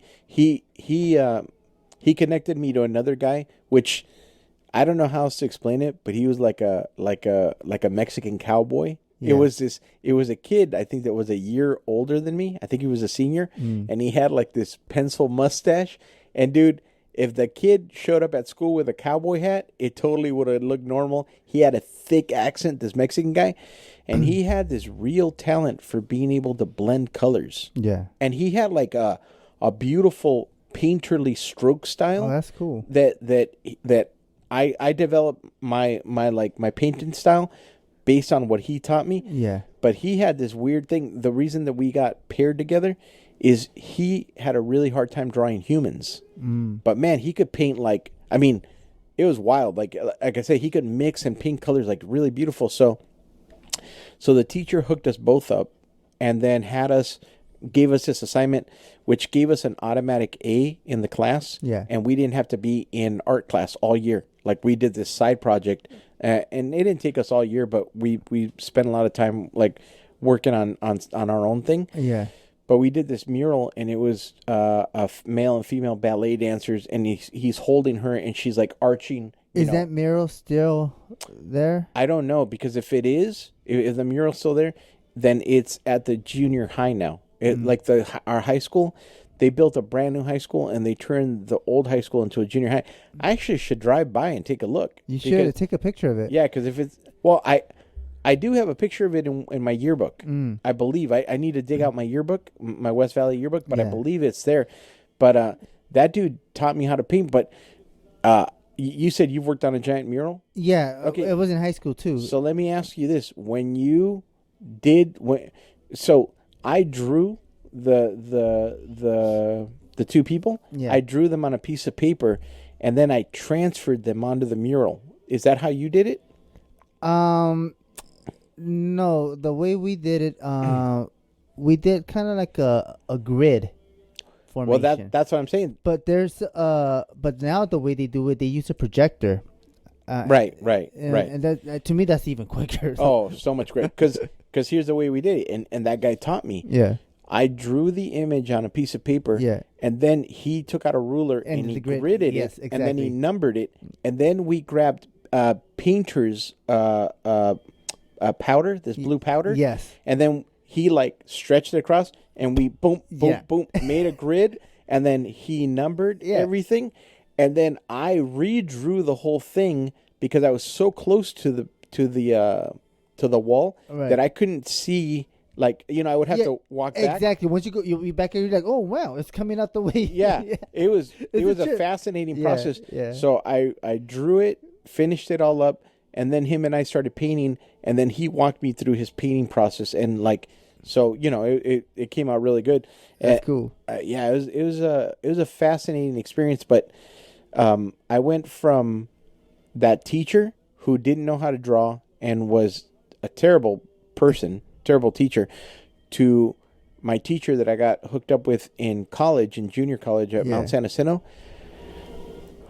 She was like, so I was taking her class, and I didn't even know how amazing she was until in the middle of the first semester in October, they had this art gallery like gala thing where they had a bunch of different people's artwork up. Yeah. Man, I remember walking in, looking at all the different artwork, and I saw this one piece hanging up on the wall with a light shining down on it, and it was this beautiful oil painting of a little South American boy coming out of the water, and he's holding a stick, and there's a fish. He speared a fish. Mm-hmm. The eyes, the whole thing was just like, what the heck? Super high level, gorgeous piece. Yeah. So I'm standing in front of it, and I'm mesmerized. My teacher comes over and she goes, "What do you think?" I'm like, "This is the most beautiful piece in here. This is at a level that is like, it reminds me of the Roman painters, right?" And she's like, "Thank you. I appreciate it." I'm like, "This is your piece?" And she goes, "Yeah, that's my son. She adopted him during one of her trips to South America. Yeah. Because his family got killed in like some kind of accident." And she goes, "That's the way that the way that he is there. That's the first time I saw him. He was walking out of the water, and he had just speared his food for the day." I was like, "That's insane." That's so cool. She would get invited every year to a festival in Italy to spear people. And to spear people, that's right, like fish. And it was a pageant of the masters that they did in Italy. Yeah, all expenses paid. Like they paid for her flight, her stay, cool. And she would do live paintings and stuff over there. Yeah, she was. Yeah, I know. There's some gifted, crazy people that are just really. I remember when I was in high school. She got so mad at me too. I'll tell you why. But go ahead. Yeah. I think I was a sophomore in high school in Colton, and I was taking my art classes, and I remember these other kids. Like I thought I was pretty good, but I would see some other kids, and I'm just like, man, you have a really awesome like technique and style, and I'm Yeah. just like blown out of my mind. But I think I told you that I my teacher, he knew a few of the nine old men. And Oh, yeah, yeah. at that moment when I was young, I didn't know who these people were. I know we don't understand until much later in life the Yeah. relevance of certain things. Exactly. So he communicated with them, and he would get like kind of like what projects they would do, and he would hand this to us to do like cartooning stuff, and which I wasn't really that into.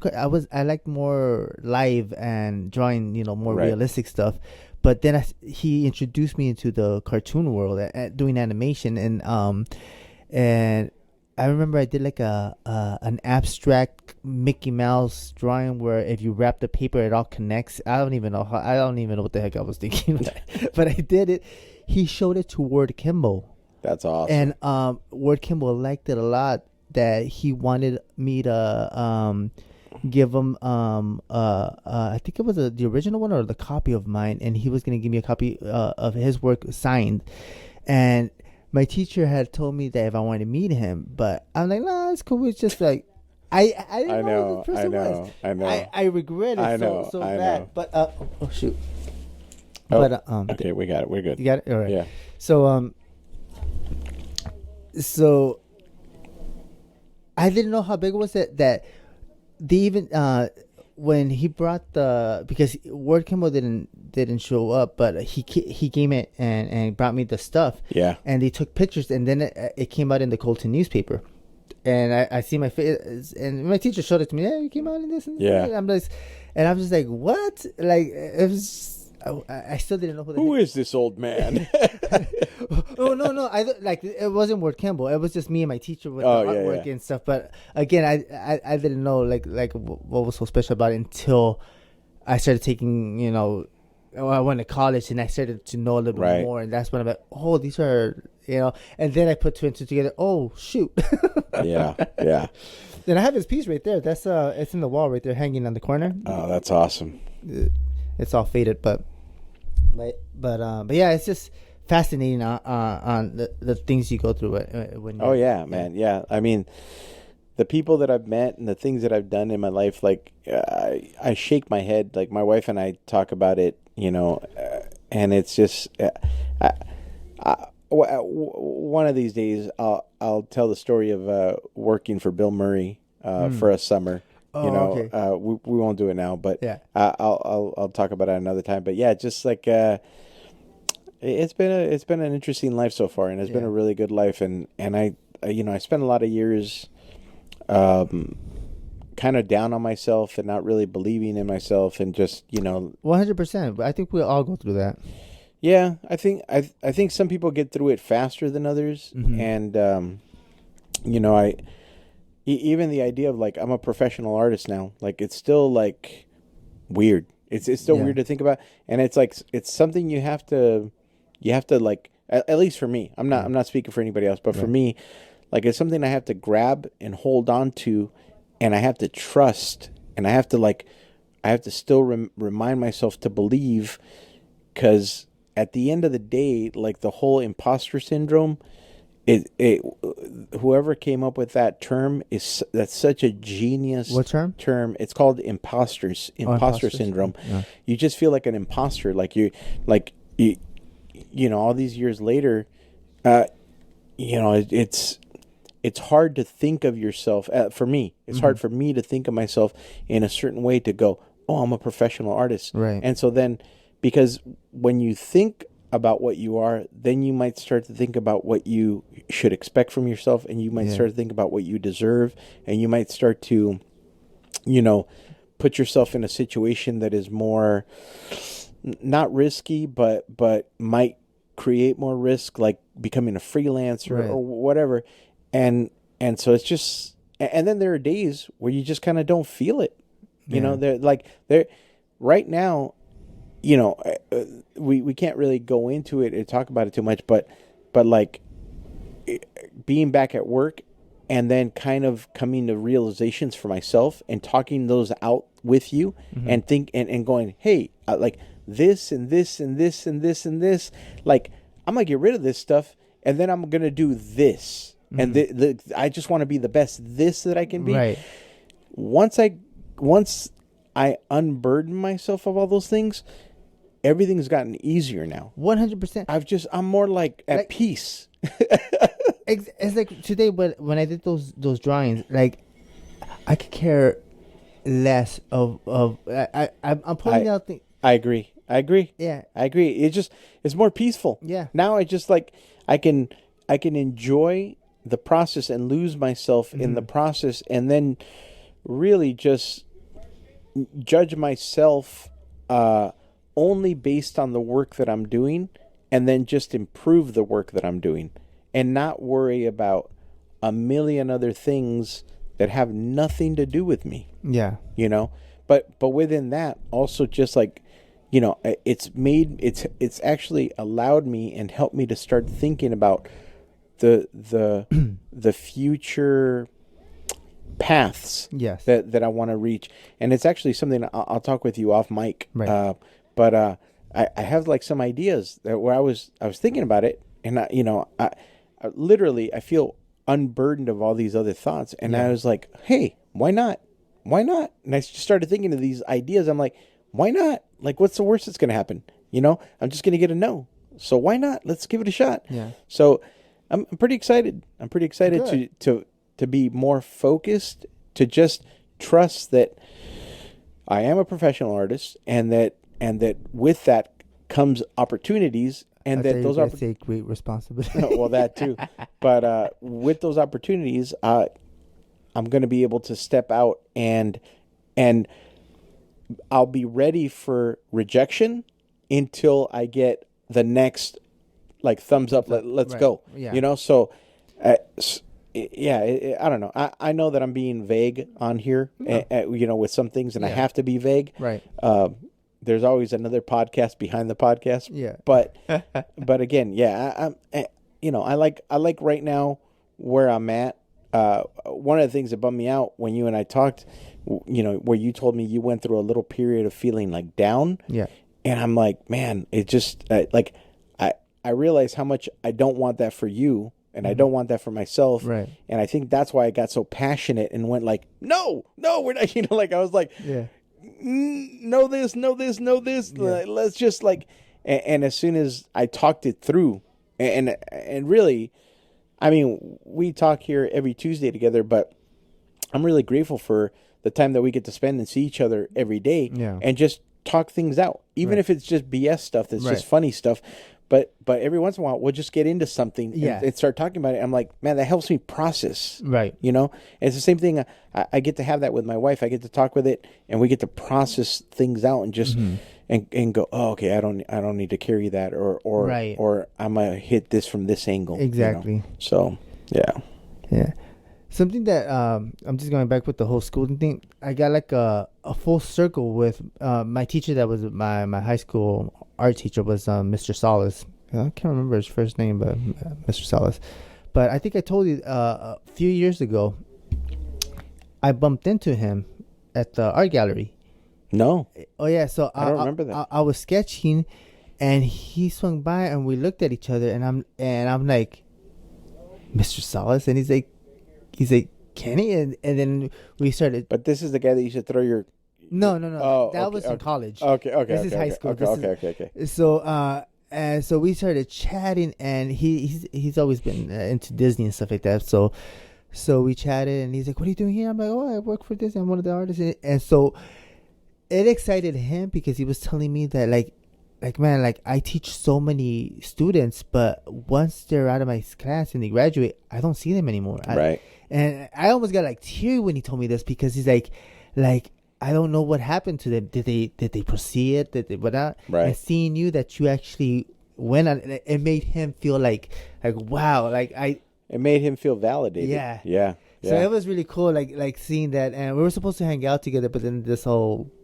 So this just happened. This was like 2 years ago. Yes, exactly. Wow. Yeah. That's crazy. Yeah. Yeah. So yeah, that was just cool. It was like a whole full circle. I'm telling you, man, like these last 2 years with all this madness that has been going on, going to San Diego and being part of Comic-Con, and I'll tell you, like, honestly, even if I never get to be part of Comic-Con again, and I never get to be part of like the real one, the summer one, Yeah. It was meaningful. It was meaningful Yeah. to go back and to like meet up with Experience. people and have people buying artwork and talk to have a neighbor, you know, have a art neighbor next door and just chat. And Right. Yeah, man, I'm ready. I'm ready. Oh, that reminds me, man. I have to. I still haven't done it. You're gonna get mad at me. What? I haven't put my weeks off. I need to do that. It's okay. I'll make sure you get it done. And with that, we're gonna go ahead and say goodbye now. Arrivederci. Eat your vegetables. Yeah, drink your water, take your vitamins, and eat your vegetables. And we might turn this into a 2-parter because this is almost 2 hours long. Oh, is it? Yeah. Ooh, I might do a part 1 and part 2. Oh, it sounds good. Yeah, maybe drop this on Friday and then drop the second part on Monday. I'll listen through it and see where there's a good cut. Okay. You know, where there's a good break. But with that, everybody, thank you again for listening. Thank you for just supporting and acknowledging us. We really appreciate it. Yeah, acknowledging us. Again, you can always follow Kenny on Instagram. He's at Kengi Art. Yes. Kengi Art. And I'm Alex Iniguez. Guez is the last name. So it's Alex Iniguez Art on Instagram. Just think of easy. And please follow Hispanerds Yes, on please. Instagram as well. We appreciate that. If you you can listen to this on anywhere that you get your podcasts from, Anywhere. Spotify, Apple, Stitcher, YouTube. But if you can write a review in on Apple Podcasts, that would be fantastic. We appreciate that. Yeah. And we'll talk to you next week. Los queremos mucho. All right. Bye.